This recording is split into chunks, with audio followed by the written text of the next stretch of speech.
Okay అండి. So Baingan గోష్ చేయడానికి కూడా ఇక్కడ నేను కుక్కర్ తీసుకున్నాను. కుక్కర్ పెట్టేసుకోవాలి. ఆ తర్వాత ఇందులో ఆయిల్ యాడ్ చేసుకోవాలి. సో ఇందులో కూడా ఒక 3 to 4 table spoons oil add చేసుకోవాలి. ఎక్కువ ఇంగ్రీడియంట్స్ లేకుండా ఇంట్లో ఉన్న మసాలాలతోని చాలా టేస్టీగా చేసుకోవచ్చండి. 4 టేబుల్ స్పూన్స్ ఆయిల్ యాడ్ చేశాను. సో ఇక్కడ వంకాయలను ఈ విధంగా కట్ చేసుకోవాలి. సో ఈ విధంగా కట్ చేసుకోవాలి. గుత్తి వంకాయకి కట్ చేస్తారు కదా, ఇలా కట్ చేసి ఉప్పు నీళ్ళలో వేసి పెట్టేసుకోవాలి. అలాగే టమాటాలు, ఆనియన్, ఉల్లిగడ్డ, ఒక పెద్ద సైజు ఉల్లిగడ్డ, అలాగే ఇక్కడ చిన్న చిన్న టమాటాలు ఒక 6 తీసుకున్నాను. టమాటాలు ఎక్కువగా వేస్తే కర్రీ చాలా బాగుంటుంది, అలాగే థిక్గా కూడా ఉంటుంది. ఇందులో పెరుగు యాడ్ చేయట్లేదు కాబట్టి టమాటాలతోనే థిక్నెస్ అనేది వచ్చేస్తుంది. ఇప్పుడు ఆయిల్ హీట్ అయిన తర్వాత ఇందులో సన్నగా కట్ చేసి పెట్టుకున్న ఆనియన్స్ యాడ్ చేసుకోవాలి.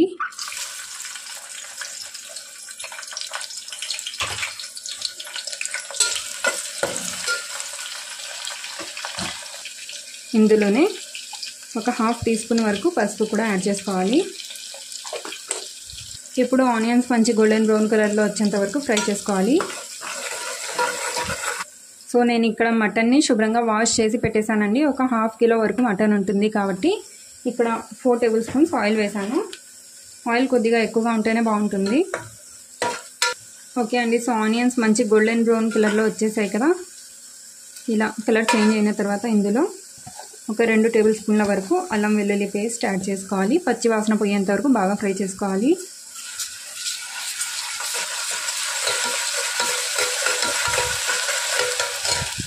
మనం వేసిన అల్లం వెల్లుల్లి పేస్ట్ కూడా ఆయిల్లో బాగా ఫ్రై అవ్వాలి, లేదంటే పచ్చి స్మెల్ వస్తుంది, టేస్ట్ అంత బాగుండదు అనమాట. ఓకే అండి. సో ఒక 2 మినిట్స్ వరకు బాగా ఫ్రై చేసుకున్న తర్వాత మనం కట్ చేసి పెట్టుకున్న టమాటాలను యాడ్ చేసుకోవాలి. ఇప్పుడు టమాటాలు బాగా సాఫ్ట్గా మెత్తగా మగ్గేంత వరకు కుక్ చేసుకోవాలి. ఓకే అండి. సో టమాటాలు ఇలా బాగా మెత్తగా సాఫ్ట్గా అయిన తర్వాత మనం వాష్ చేసి పెట్టుకున్న మటన్ యాడ్ చేసుకోవాలి ఇందులో. సో ఒక 1/2 కిలో వరకు నేను మటన్ తీసుకున్నాను. ఒకసారి మిక్స్ చేసుకొని ఇప్పుడు ఇందులో గ్యాస్ను మీడియం ఫ్లేమ్లో పెట్టేసుకొని టేస్ట్కి సరిపడినంత ఉప్పు, అలాగే ఎండు కొబ్బరి పొడి ఒక 3 టేబుల్ స్పూన్స్ ఎండు కొబ్బరి పొడి, కారం పొడి. సో ఇక్కడ ఒక 1.5 టేబుల్ టీ స్పూన్స్ కారం పొడి యాడ్ చేస్తున్నాను. మీరు ఎంత కారం తింటారో దాని అకార్డింగ్ యాడ్ చేసుకోండి. ఇక ఫైనల్గా ధనియా పౌడర్, 1 టీ స్పూన్ ధనియాల పొడి. అంతే అండి. ఇక ఇందులో ఎక్స్ట్రాగా ఏం యాడ్ చేయాల్సిన అవసరం లేదు. ఒకసారి మిక్స్ చేసుకోవాలి బాగా.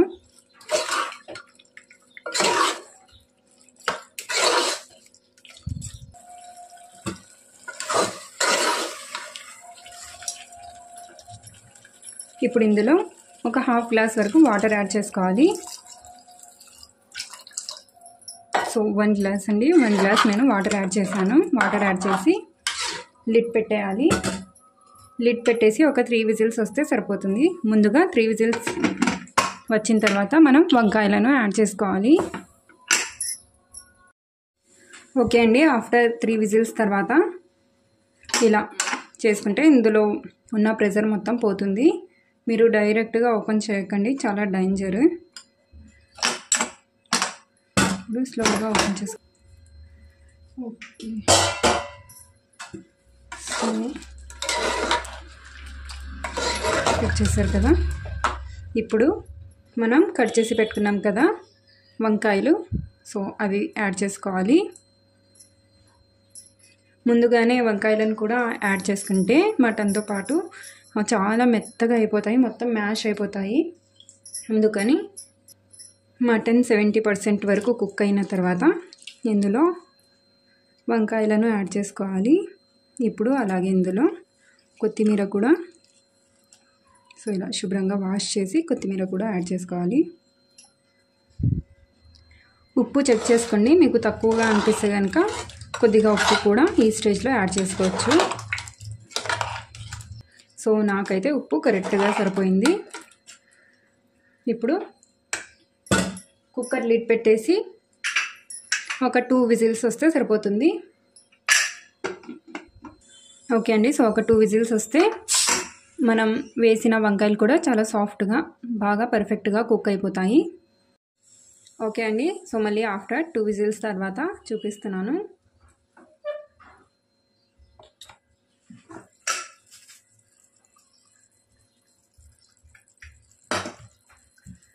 ఓకే, సో చూసారు కదా, వంకాయలు కూడా చాలా బాగా కుక్ అయిపోయాయి. ఓకే అండి, సో ఒకసారి డెఫినెట్గా ట్రై చేసి నాకు కింద కామెంట్ చేయండి ఎలా ఉంది అనేది.